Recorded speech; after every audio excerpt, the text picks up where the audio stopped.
Hey, it's Raphael Gonzalez, your Treasure Coast real estate agent. Today we'll be in Palm Beach Gardens checking out a luxury new home community with a great location and resort style amenities. If you want to see more of what Palm Beach Gardens has to offer, make sure you subscribe so you don't miss out on those videos.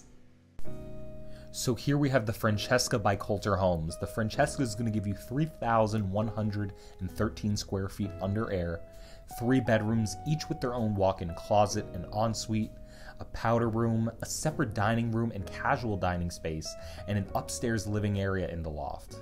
But this floor plan offers many customizable options to suit any lifestyle. The kitchen can be converted into an island style for those looking for more of an open concept plan, and the great room opens to a covered lanai accessible by large sliders, allowing for natural light. And at the rear of the home, the owner suite has an option for a door to the lanai, and in the owner suite, you can choose to include a deluxe shower and extend the walk-in closet by reducing the size of the dining room just a little bit. And if a work-from-home space is needed, the dining room can be enclosed for a quaint den with a double door entry. The second floor is complete with 2 bedroom suites and a loft. A wet bar can be added to the loft for those looking for a second-story entertaining space. And for those of you needing a 4th bedroom, the loft can also be converted into a bedroom with its own ensuite bath. And Artistry residents enjoy a resident-only clubhouse that features a fitness center with a yoga and aerobic studio, a heated resort-style pool, basketball courts, and more. And in addition to the clubhouse, the community has plenty of green spaces, walking trails, and outdoor areas for relaxation and fitness. So if you want more information about this or any other community in Palm Beach, reach out. I help a lot of clients and subscribers with buying and building here in Florida, and I'd be happy to help you too. Otherwise, take a look around, make sure you stay until the end, and enjoy the home.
Hopefully you enjoyed that video tour, but this is just one of the many beautiful homes and communities here in Palm Beach Gardens. And as always, I'm going to put my information right up here. If there are any questions you have about any community, or if you're looking to get into this area, want to get an idea if this would work for you, if this is the right location for you, I'm here to help you with that.